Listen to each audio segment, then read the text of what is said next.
नमस्कार दोस्तों। आज हम संवत के बारे में पढ़ेंगे। आपको पता ही है कि पिछले जो टॉपिक था उसमें हमने बीसी और एडी की बात की थी, ईसा पूर्व और ईसवी। ये भी थोड़ा सा उससे मिलता जुलता टॉपिक है।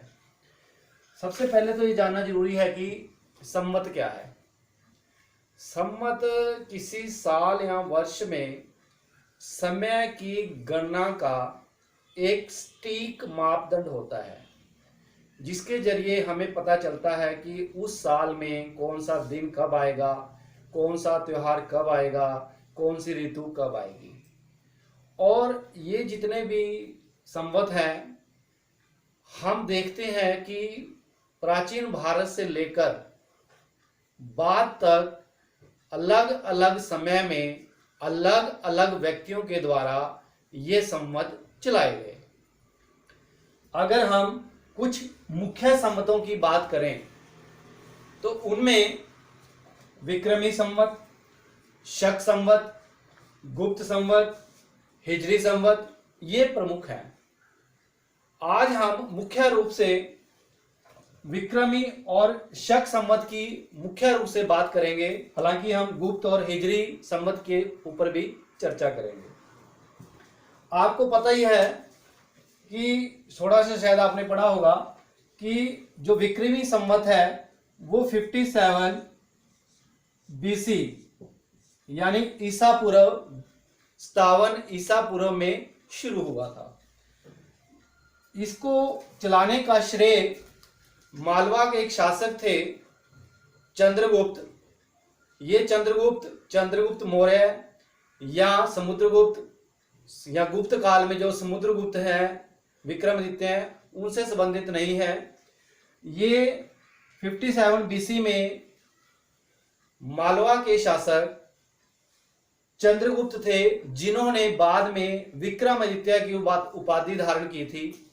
यानी विक्रमादित्य की जो उपाधि होती है वो वीरता की उपाधि होती है। और उन्होंने शकों को परास्त किया था, शकों को हराया था। और ये कहा जाता है कि उन्होंने किसान थे या उनके उसमें इलाके में, राज्य में जो कोई भी था, उनका ऋण माफ कर दिया था। और उसी उपलक्ष्य में उन्होंने 57 बीसी में ये विक्रमी संवत चलाया था। उसके बाद 78 एडी में कुषाण वंश का एक शासक था कनिष्क।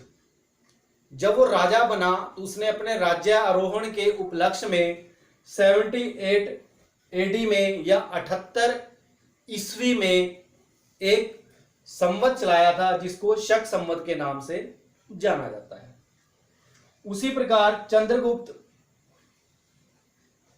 जो गुप्तों का प्रथम शासक था कहा जाता है, उन्होंने 319 और 20 में एडी में यानी 319-20 ईस्वी में अपना एक संवत चलाया था, जिसको गुप्त संवत के नाम से जाना जाता है। और ये भी उनके राज्यारोहण को ही कह सकते हैं, इंगित करता है।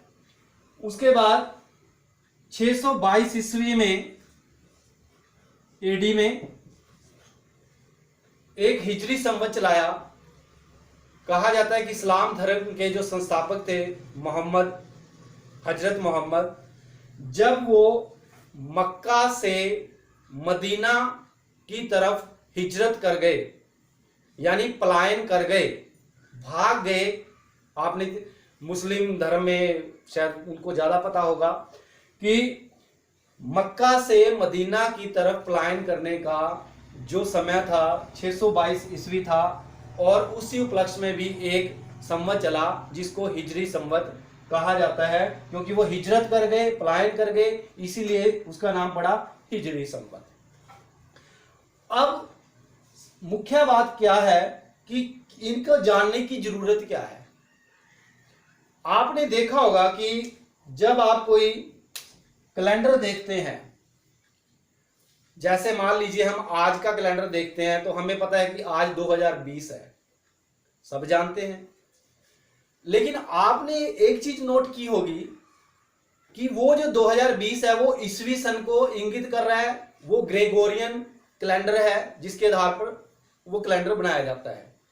लेकिन उसके साथ ही वहां पर लिखा होता है, ऊपर एक लाइन लिखी होती है कि विक्रमी संवत कौन सा चल रहा है और साथ में शक संवत।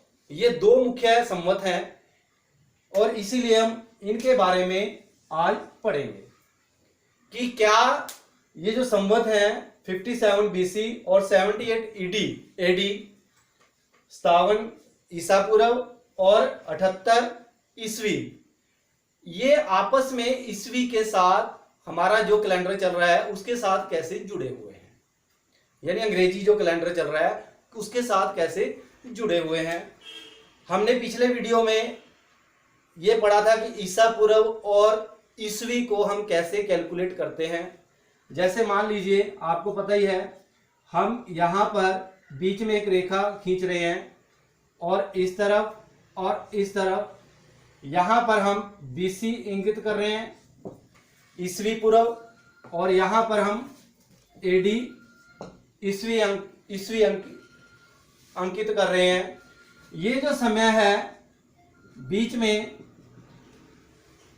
इस तरफ BC है उस तरफ AD है, बीच वाला समय हम मान लीजिए 0 है, 0 से स्टार्ट हो रहा है और ये कहा जाता है कि वो समय है जब जीसस क्राइस्ट का बर्थ हुआ।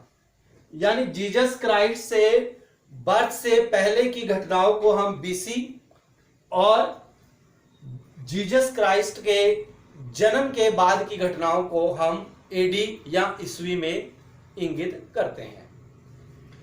अब हमने कहा कि जो विक्रमी संवत था वो 57 BC में शुरू हुआ। मान लीजिए हम इसको 10 या 100 के हिसाब से करते हैं, 50 के हिसाब से करते हैं।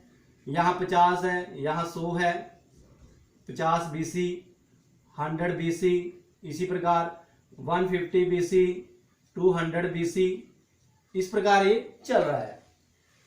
और यहाँ पर भी इसी प्रकार 50 AD, 100 AD, 150 AD, 200 AD, इसी प्रकार हम चलते जाएंगे।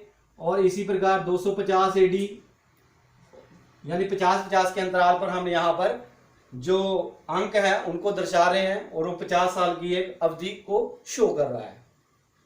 अब अगर हम यहाँ पे देखें कि ये 50 है और हम 57 BC की बात कर रहे हैं, तो यहाँ पर, यानी यहाँ पर जो 57 BC है, इस 57 BC को विक्रमी संवत शुरू हुआ था। और इसी प्रकार यहाँ पर 50 है, यहाँ 100 है AD में, यहाँ पर बीच में हम एक 78 AD की हम बात कर रहे हैं जब हमारा शक इरा या शाका इरा शुरू हुआ।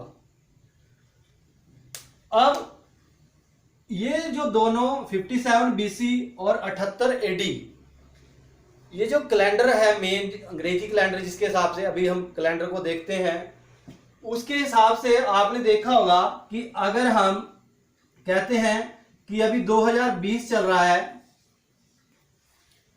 तो वहां पर लिखा होगा उसी कैलेंडर में कि जो विक्रमी संवत है वो इससे ज्यादा होगा, 2020 से ज्यादा होगा। क्यों ज्यादा होगा? क्योंकि BC वाली जो घटनाएं हैं उसमें ऐड हो जाएंगी। अभी 0 से लेकर के 2020 तक 2020 हो गए, अब 57 ये, क्योंकि इसको भी ऐड करना है, तो इस प्रकार हमारा जो ये 57 है ये भी ऐड हो जाएगा। और इन दोनों को मिलाकर के, यानी अब वाला समय जो चल रहा है ईसा मसीह के जन्म के बाद वाला और ईसा मसीह के जन्म से 57 साल पहले, वो दोनों को जब जोड़ेंगे तो हमारे पास 2077 यानी 2077 वाला विक्रमी संवत निकल आएगा। इसी प्रकार अगर हम AD की बात करें, अभी आपको पता है कि 2020 चल रहा है, हमने अब शाका इरा को निकालना है, तो कैसे निकालेंगे? आपको पता है कि अब 2020 की हम बात कर रहे हैं, अब लेकिन जो 78 है वो AD में है, ईस्वी में है। अब उस 2020 में हम क्या करेंगे, 78 को माइनस कर देंगे, इतने हिस्से को हम माइनस कर देंगे, तो हमारे पास लगभग आप देख रहे हैं 10 में से 8 गया 2, इधर हमारे पास बचा 11, 11 में से 7 गया 4, और इधर हमारे पास बचा 9, और इधर बच गया हमारे पास 1। यानी इस प्रकार अभी जो शाखा हीरा चल रहा है वो 1942 है 2020 के मुताबिक। उम्मीद है कि 2020 और 57 में जब हम जोड़ेंगे, 57 BC को जोड़ेंगे, तो 2070 जो आ रहा है वो विक्रमी हमारे पास साल आ रहा है विक्रमी संवत का, और 2020 में से जब 78 निकाल देंगे तो हमारे पास 1942 जो है वो शाका हीरा का हमारे पास जो संवत, शाका हीरा का जो संवत है उसका साल निकल आएगा 1942। अगर आपके पास कैलेंडर होगा अभी तो आप देखना उसमें कि 2020 के कैलेंडर में कि वहां पे विक्रमी लिखा होगा 2077 और शाका हीरा में लिखा होगा 1942। तो अगर हम चाहें तो आपको उम्मीद है कि इस तरह समझ में आ गया होगा। और इसी प्रकार हम अगर कोई भी घटना अगर इस वाले कैलेंडर में घट रही है, अंग्रेजी कैलेंडर के हिसाब से, मान लीजिए कोई घटना किसी साल में घटी है, तो उसी के हिसाब से आप उसमें 57 ऐड कर देंगे तो वो आपका विक्रमी संवत निकल आएगा।